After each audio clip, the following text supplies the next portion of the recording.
ማስተዋወቅ ነው የምንጀምረው። ስፔሻሊ ይህ ቪዲዮ ለጀማሪ ተማሪዎች በጣም ጥሩ ነው። ራሳችሁን በቀላሉ በተለያዩ መድረኮች ላይ ራሳችሁን አስተዋውቁ ተብላችሁ የምትጋበዙባቸው ብዙ አይነት አጋጣሚዎች ያጋጥሟችኋል። ስለዚህ ራሳችሁን በቀላሉ ለማስተዋወቅ አሁን በምላችሁ መንገድ ኢዝሊ ራሳችሁን ማስተዋወቅ ትችላላችሁ። ኢንዲቴል ደግሞ ስንማር ብዙ ነገሮችን እናካትትበታለን። አትሊስት ግን ቢያንስ ግን ራሳችሁን በቀላሉ እንዴት አድርጋችሁ ማስተዋወቅ እንዳለባችሁ በዛሬው ትምህርት ላይ እናያለን ማለት ነው። ራይት ሶ at the first gratitude ማለት ምስጋና ነው። ስለዚህ ማመስገን ይኖርብናል። ማንን? ራሳችንን ስናስተዋውቅ እድሉን ለሰጡ አካላቶች ቀድመን ምን ማድረግ ይኖርብናል? ምስጋና ማቅረብ ይኖርብናል። ኢንተርቪው ስትደረጉ ሊሆን ይችላል፣ በተለያዩ የሥራ እንትኖች ሊሆን ይችላል። ራሳችሁን አውጥታ የተለያዩ ፕሬዘንቴሽን ቢኖርባችሁ በተለያዩ መድረኮች ላይ ራሳችሁን ንግግር እንድታረጉ ራሳችሁን እንድታስተዋውቁ ልትጋበዙ ትችላላችሁ። ስለዚህ ያለምንም ፍርሃት እንደ ፈርስት ኢንትሮ እንደውም እንጠቀማታለን። እንደ መግቢያ ፍርሃታችሁን ያስወግድላችኋል ማለት ነው።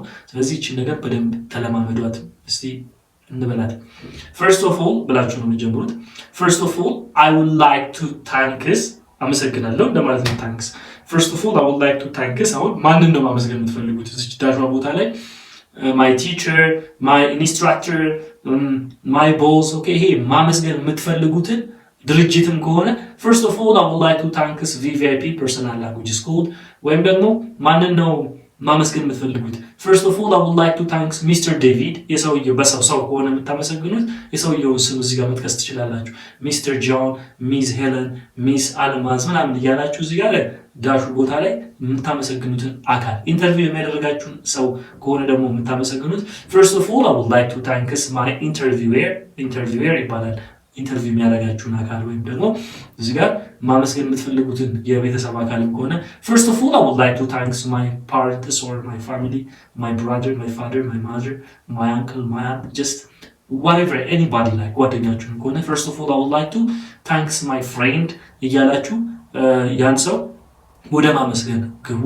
ከዛ በኋላ ነው አሁን ቀጥሎ ንግግራችሁን የምትቀጥሉት ማለት ነው። ይሄን ምስጋናው ለምን አስፈለገ?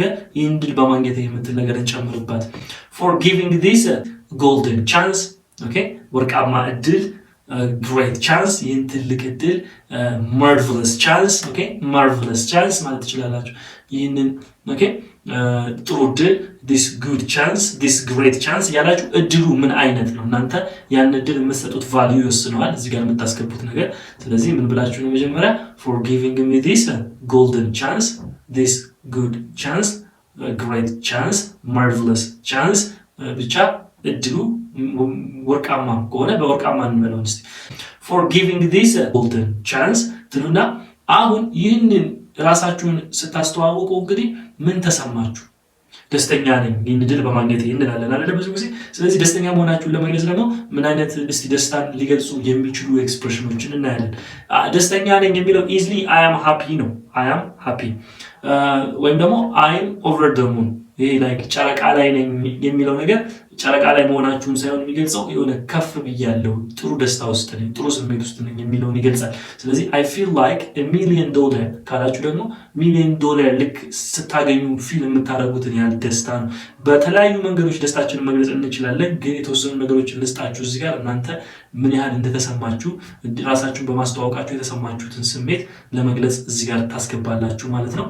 ስለዚህ ምን ብላችሁ for አሁን መጀመሪያ ከላይ እንጀምር እስቲ አንዴ First of all I would like to thanks my instructor for giving me this golden chance አለ።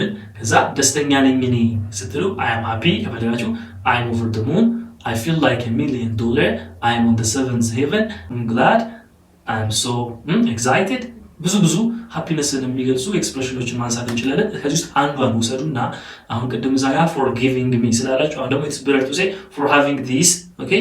this ቅድም እዛ ጋር ምን ብለናል? golden chance። አሁን ደግሞ እስቲ እድል የሚለው ሌላ opportunity እንጠቀማለን። አንድ ንግግራችን ውስጥ ብዙ ጊዜ ቃላቶች መደጋገም የለባቸውም። ተመሳሳይ ሐሳብ ካለ እንኳን በሌላ አይነት ቃል መጠቀም እንችላለን። ለምን እንግሊዝኛ ላይ ብዙ ቃላቶች ያንን ሐሳብ ለመግለጽ ብዙ ያንን አንድ ቃል ብዙ ቮካብላሪ ቃላቶች አሉት አንድን ሐሳብ ለመግለጽ። ስለዚህ ያንን መጠቀም ትችላላችሁ ማለት ነው። ስለዚህ ምንም ትሉት for having this opportunity, for having this opportunity የሚለውን ታስገባላችሁ። አሁን አንዴ እንበላት እቺ መግቢያ ኢንትሮአችሁ ነች። First of all, I would like to thank my instructor for giving me this golden chance. I feel like $1 million for having this opportunity. You see? አሁን ምን አልኩኝ? እዚህ ጋር የተቀስናቸው ነገሮችን መርጣችሁ እናንተ ለሚሆናችሁ ነገር ማለት ነው። እቺ እንደ መግቢያ የትኛው ማለት መድረክ ላይ የትኛው ነገር ላይ ንግግር ስታደርጉ እንደ መግቢያ የምትጠቀሙባት አሪፍ ኢንትሮ ነች። ኦኬ። ስለዚህ ዋናው ደግሞ ብዙ ጊዜ ንግግር ስናደርግ አገባባችን ትልቅ ሚና ይጫወታል። የምትጋበዙበት መድረክ ላይ የምትወጡበት ቦታ ላይ እናንተን ሚዲያው ወይም ደግሞ የሚከታተላችሁ አካል ኦዲየንሱ ያንን አትራክሽን ይፈልጋል። ስለዚህ ጥሩ የሚናገር ሰው ጥሩ ተናጋሪ መሆኑ የሚታወቀው ወዝን መድረክ ላይ ወጥቶ ወይም ንግግሩን ከጀመረ within 1 minute within 30 ሰከንድ ምናምን ውስጥ የሰውየውን ፐርፎርማንስ ወይም የንግግር ክህሎቱን ማወቅና ዲቴክት ማድረግ ይቻላል። ያ ስለሆነ እቺ እንደ መግቢያ የምትጠቀሙት ነገር እናንተን ሰዎች የበለጠ አቴንሽን ሰጥቷቸው እንዲከታተሉ እድል ይፈጥራል። ስለዚህ ሁሉ ጊዜ አገባባችን ላይ ቋንቋ እንደመሆኑ ጥሩ ተናጋሪ መሆናችሁን ማሳየት መቻል አለባችሁ። ስለዚህ እቺን ነገር ስትሏት ከሌላ የንግግር አይነታችሁ በተለየ መልኩ ቢሆን ይመረጣል ማለት ነው። ለምሳሌ ምን በሚለው ማለት ነው First of all, I would like to thank my instructor for giving me this golden chance. I feel like $1 million for having this marvelous opportunity. እቺ መግቢያ ነች right? And then mostly First of all, I would like to thank my instructor for giving me this golden chance.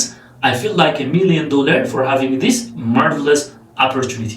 አሁን ራሴን ላስተዋውቅ። ኦኬ እቺ መግቢያ ነች። እስካሁን ያየናት ነገር ምንድነች? ራሴን አላስተዋወቅኩም፣ ፕሬዘንቴሽን ነበረብኝ አላቀረብኩም። ምንድነው ያደረኩት? ከመግቢያው መጀመሪያ ላይ ትኩረት ለማግኘት ወይም ደግሞ እድሉን በማግኘቴ አመሰግንኩ ማለት ነውና የተሰማኝ ስሜት ነው የገለጽኩት። ስለዚህ ጀነራሊ ሐሳቡ ምንድነው? First of all, I would like to thank my instructor ስትሉ መጀመሪያ ደረጃ ኢንስትራክተር ወይም መምህሬን my teacher አመሰግናለሁ for giving me this golden chance ወርቃማ ዕድል ስለሰጠኝ ነው አመሰግናለሁ ሐሳቡ። ከዛ በጣም ደስተኛ ነኝ ይህን ዕድል በማግኘቴ ነው ሐሳቡ ጀነራሊ። ስለዚህ ያ ማለት እናንተ ደስተኛ እንደሆናችሁና ይህን ዕድል በማግኘታችሁ ትልቅ ደስታ እንደተሰማችሁ እና ምስጋና ስታቀርቡ ለሰጣችሁ አካል ያ ሞር ንግግራችሁን ወይም ደግሞ ኦዲየንሱን ፎርማል ያደርገዋል። ፕላስ ደግሞ ጥሩ አድማጭ ተከታይ ይኖራችኋል ማለት ነው። ያንን በዛ መንገድ ስትጀምሩ ፎርማል መሆን ስለሚኖርበት ኦልራይት። አሁን ደግሞ እስቲ ራሴን ቀጥታ ወደ ስማችን እንገባለን ማለት ነው። ቀጥታ ራሳችንን ስናስተዋውቅ ምንድነው የሚያስፈልገን? ስማችንን ነው። the first thing is our name አይደል? ስለዚህ let me introduce myself ይኸው ስሜን ላስተዋውቅ። let me introduce myself. My name is Daniel. እኔ አሁን ስሜን ተናገርኩኝ። let me introduce myself. My name is Daniel. ስለዚህ ሙሉ ፉል ኔም ኮን የምትከቱት let me introduce myself. My name is Daniel ደሳለኝ እላለሁ ማለት ነው። ኦኬ ራሴን ስም ስገልጽ እስቲ እናንተም እንግዲህ እየሞከራችሁት እቺ ነው ቀላል ነው። let me introduce myself. My name is ስማችሁ ኦኬ እያላችሁ መለማመድ ነው። ከዛ after that it's better to talk about your birthplace and your birth date. የተወለዳችሁበትን ቦታና ዓመተ ምህረት ቀጥሎ ብትጠቅሱ ይመረጣል። I was born in ብላችሁ የተወለዳችሁበትን ቦታ ሐዋሳ ነው፣ አዲስ አበባ ነው፣ መቀሌ ነው፣ የት ነው? ጎንደር ነው። You need to mention the place. I was born in Addis Ababa in ትሉና ደግሞ አሁን የተወለዳችሁበትን ዓመተ ምህረትም አንድ ላይ አርጋችሁ መጥቀስ ትችላላችሁ። I was born in Addis Ababa in 1990 something or 2000 Ethiopian calendar ወይም ደግሞ GC ካላችሁ ጎርጎሪያን ካላንደር በውጪዎቹ መግለጽ ትችላላችሁ ማለት ነው። እስቲ እንድገመው። I was born in the place you were born, Addis, Hawassa, Nazareth. Okay, just try to mention the place where you were born.